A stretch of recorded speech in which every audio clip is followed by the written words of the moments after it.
Tous les matins depuis 2 semaines, c'est le même rituel. Bello Hissène, alias Général Bongus, réunit une poignée de ses hommes sous ce manguier pour qu'ils aillent déposer les armes. Ce sont des combattants du groupe armé Unité pour la paix en Centrafrique, UPC, considéré comme l'un des plus importants dans le pays.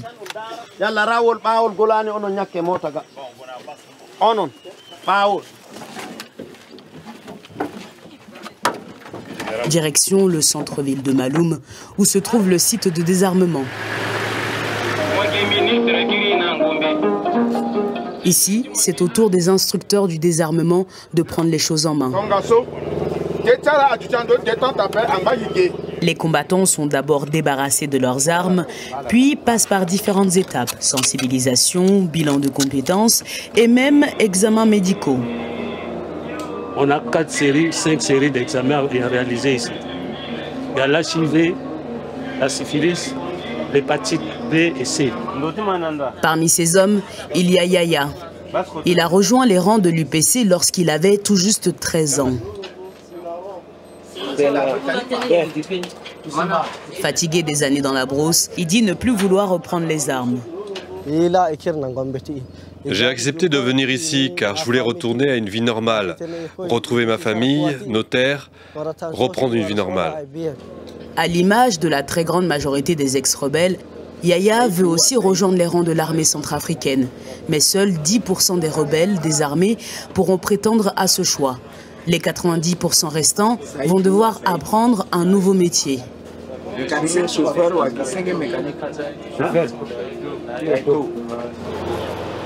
Après le désarmement de 43 ex-rebelles, les opérations d'aujourd'hui prennent fin. Elles reprendront demain.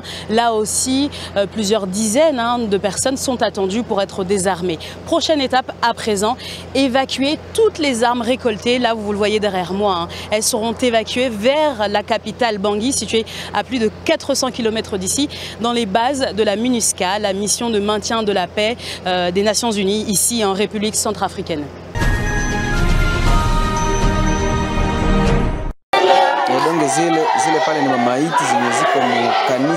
L'homme qui filme ces images n'en croit pas ses yeux. Des fidèles réunis samedi soir dans l'église Caritas de Komanda, en pleine veillée de prière, massacrés. Lui dénombre à ce moment-là plus de 30 morts et répète ce chiffre, comme pour s'en convaincre. Komanda se trouve à 75 km au sud de Bunia, dans la province de l'Ituri. Selon le curé de la paroisse, l'attaque de l'église a aussi fait plusieurs blessés graves. Des jeunes ont été enlevés. D'autres civils ont été tués dans la localité de Komanda, où les assaillants ont incendié des bâtiments. Pour tous ici, dont le porte-parole de l'armée congolaise en Ituri, les meurtriers sont des ADF. Un rescapé raconte. Nous, on était à l'intérieur de la boutique. Ils sont arrivés, ils ont frappé à la porte, ils nous ont dit d'ouvrir la porte, ou alors ils allaient mettre le feu à la boutique. On a eu peur lorsqu'ils nous ont dit qu'ils allaient nous brûler vifs. On a ouvert la porte et ils nous ont attrapés. Ils ont tiré en l'air et certains ont été relâchés. Les ADF, groupe armé d'origine ougandaise, ont prêté allégeance à l'État islamique en 2019. Ils sont sous pression militairement, visés début juillet par des bombardements conjoints des armées congolaises et ougandaises en Ituri. Les attaques contre des civils, possiblement des représailles, ont repris au même moment. Selon la MONUSCO, elles ont tué plus de 80 personnes en 3 semaines en Ituri et au Nord Kivu voisin.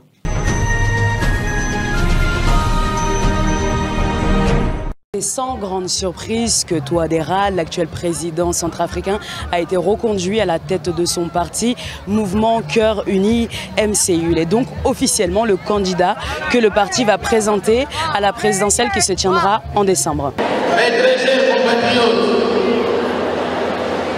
je ne saurais comment vous exprimer toute la gratitude qui me cause le renouvellement de votre confiance. En plus de l'investiture du nouveau président du parti, plus de 130 candidats députés ont aussi été désignés pour représenter le parti lors des législatives qui se tiendront en même temps que la présidentielle. Pour assister à ce deuxième congrès, quelques milliers de partisans du MCU venus de tout le pays ont fait le déplacement jusqu'ici à Bangui, la capitale. C'est notre président, on va le soutenir dans toutes les manières pour qu'il reste. Au pouvoir depuis 2016, ce mandat devait être le dernier du président Touadéra, mais un changement constitutionnel en 2023 a mis fin à la limitation du nombre de mandats, permettant ainsi au président de se présenter autant de fois qu'il le souhaite.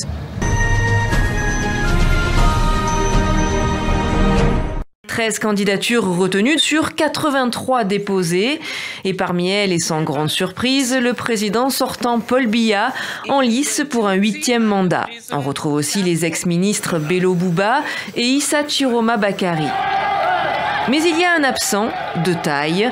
Le principal opposant, Maurice Kamto, arrivé 2e à la dernière présidentielle, a vu son dossier invalidé au motif que le Manidem, le parti avec lequel il candidatait, a investi plusieurs candidats. Le Manidem a réagi et parle d'un rejet arbitraire.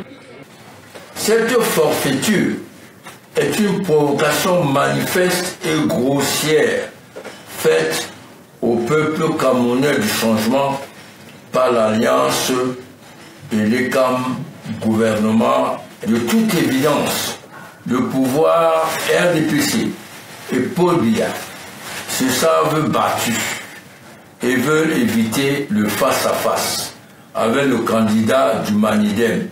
Le Manidem a appelé les Camerounais au calme et à la retenue et annoncé qu'il allait saisir le Conseil constitutionnel, comme peuvent le faire tous les candidats recalés. La décision de l'ELECAM a fait réagir certains partis d'opposition. J'ai envie d'exprimer ici un regret. Le regret de ne pas voir celui qui était 2e, vous vous rendez compte, à l'élection présidentielle de 2018, voir sa candidature ne pas être retenue. Mais je dis, ce n'est que la première instance qui a statué. Il y aura sûrement une 2e instance, à savoir le Conseil constitutionnel. L'heure n'est pas à la polémique. L'heure est maintenant au rassemblement. Mais au rassemblement autour de quoi? Au rassemblement autour d'un programme. Parce que dans le grand chantier de reconstruction du Cameroun qui s'ouvre à nous, nous aurons besoin de toutes les compétences. Autre absent de la liste provisoire de l'ELECAM, les candidats indépendants. Une vingtaine avaient déposé des dossiers. Aucun n'a été retenu.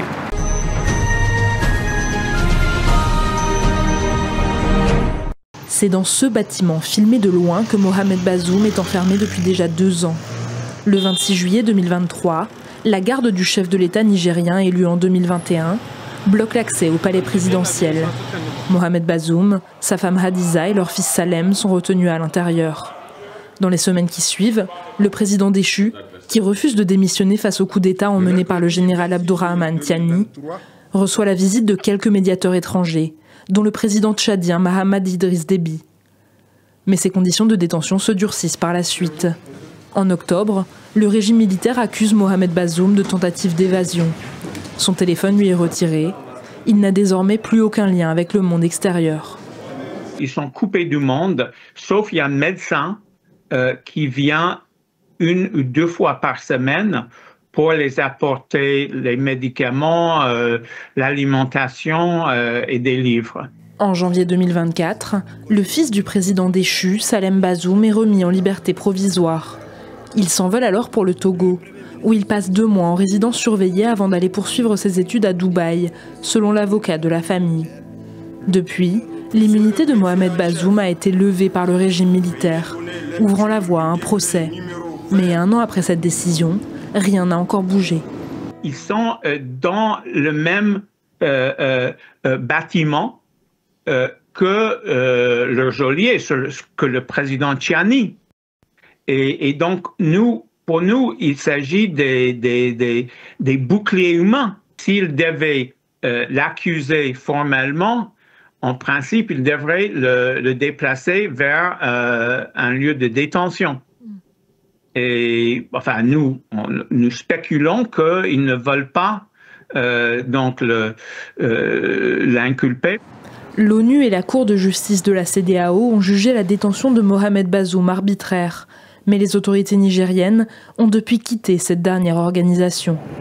Selon certaines sources, des négociations seraient toujours en cours pour sa libération, sans succès jusqu'ici.